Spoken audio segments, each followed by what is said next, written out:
Patria, a quien saludamos. ¿Cómo te va, Gabriela? Buenas noches. Hola, ¿qué tal? Buenas noches. Muy Hola, bien. buenas noches. Empecemos con lo que plantea Fernando, la discusión que intenta reabrir el gobierno respecto del 24 de marzo y cuál es tu interpretación. ¿Por qué se aborda este tema en este momento, Gabriela?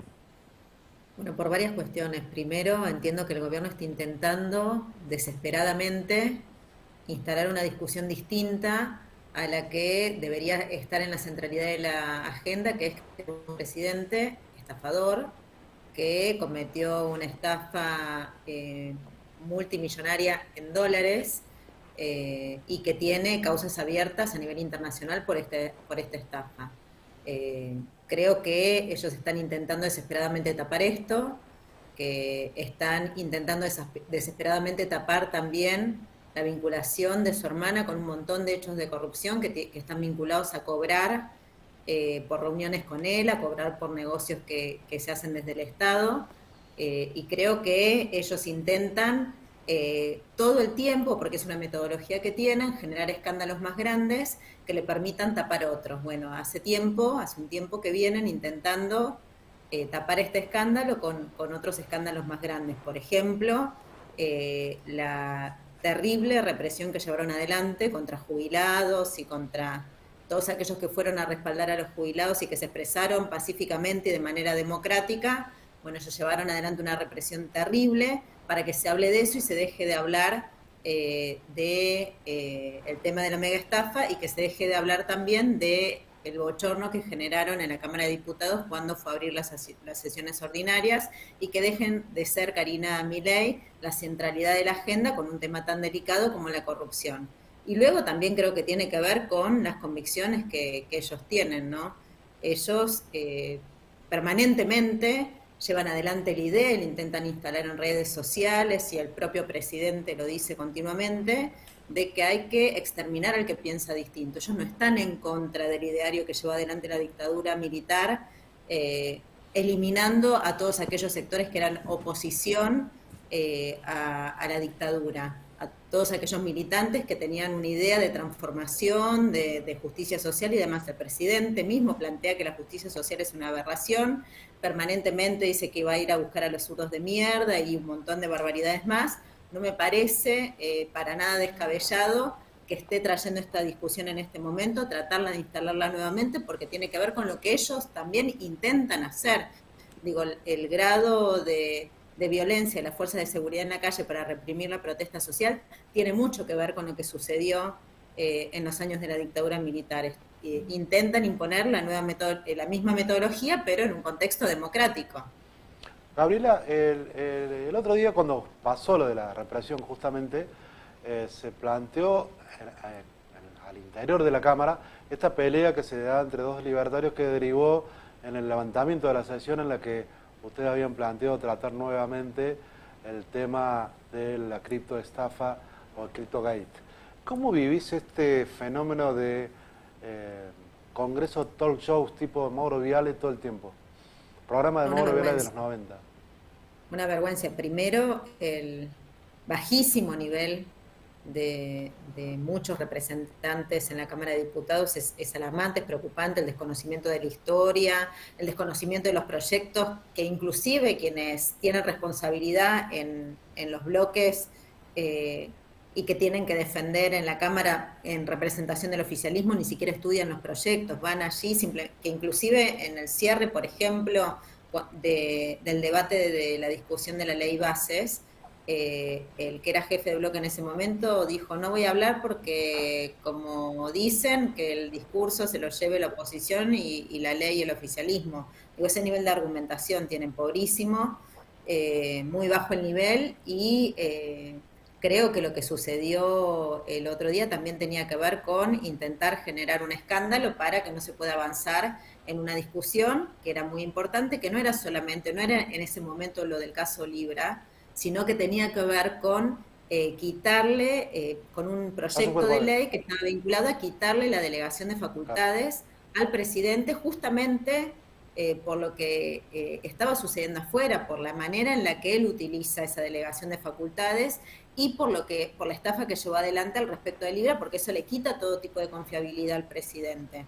Entonces, una de las cosas que se querían discutir era eso. Otro, que se conformase finalmente, emplazar a la Comisión de Juicio Político para que se conforme y de esa manera también llevar adelante una comisión investigadora dentro de la Comisión de Juicio Político para saber hasta dónde están vinculados el presidente, su hermana y un sector muy vasto del gabinete en la estafa que se llevó adelante por miles de millones de dólares, porque la verdad es que el nivel de estafa y de implicación en términos económicos a nivel internacional que tiene la criptomoneda Libra es muy grande, muy importante, y para nosotros es una vergüenza enorme como país, porque ni más ni menos quien formó parte, que fue la centralidad de esta estafa, porque sin su intervención no se hubiese podido llevar a cabo, es nuestro presidente.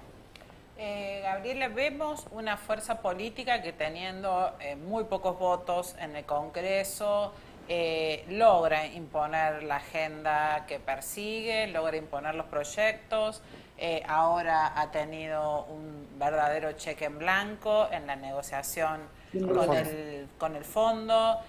¿Cómo ves toda esa dinámica dentro del Poder Legislativo? Y también quería preguntarte que tu propio análisis sobre cómo ves la fuerza que integrás.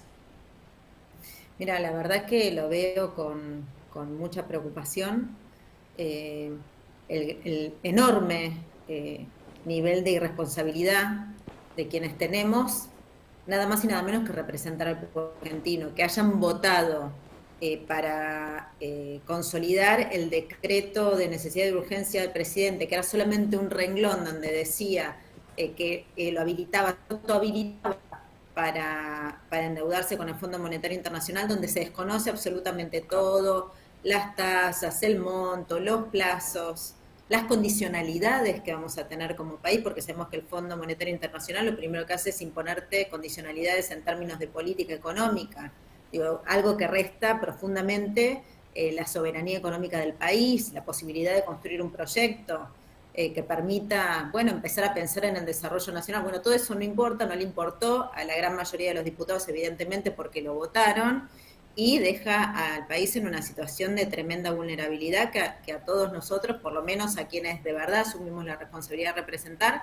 nos preocupa y mucho, sobre todo porque de esta manera también avalaron violar la Constitución Nacional y una ley que fue aprobada por el Congreso por una amplia mayoría, que tenía que ver con que para poder endeudarse había que llevar una ley al Congreso, no un decreto, una ley al Congreso que debía ser aprobada por mayoría. Bueno, nada de eso se cumplió, y además, bueno, lo que decías vos recién, se firmó un cheque en blanco porque no se conoce absolutamente nada, ni el monto, ni la tasa, ni los plazos, ni las condicionalidades que va a tener nuestro país al respecto de este nuevo endeudamiento con el fondo. Que además tienen la caradurez de decir que no implica una nueva deuda. La verdad que yo no sé cómo pueden tener semejante grado de subestimación sobre el pueblo argentino, de tomar un nuevo endeudamiento con el fondo y querer convencernos de que eso no significa más deuda. Es algo increíble. Y no recuerdo la otra parte de la pregunta. No, te preguntaba la situación interna del peronismo a nivel nacional. Vamos viendo algunos gobernadores que cambian su postura, que dan vuelta a sus diputados sobre la marcha, supuestamente por negociaciones con el Poder Ejecutivo. ¿Qué análisis haces del comportamiento de tu propio partido en esta realidad? La verdad que así como me resulta vergonzante la conducta del resto de los diputados que tienen que representar al pueblo argentino y votan contra los intereses del pueblo argentino, lo mismo me sucede cuando se trata de diputados que forman parte de mi bloque, porque la verdad es que históricamente el peronismo ha sido no quien endeuda al país, sino quien lo desendeuda, ¿no? Entonces, primero, someterse de la manera que se están sometiendo por presiones del gobierno, bueno, saber qué sucede, porque no sucede solamente con los gobernadores que formaban parte de Unión por la Patria, sabemos que también sucede con otros gobernadores, sucede incluso con nuestro propio gobernador, este nivel de presión, este nivel de condicionamiento, que evidentemente les genera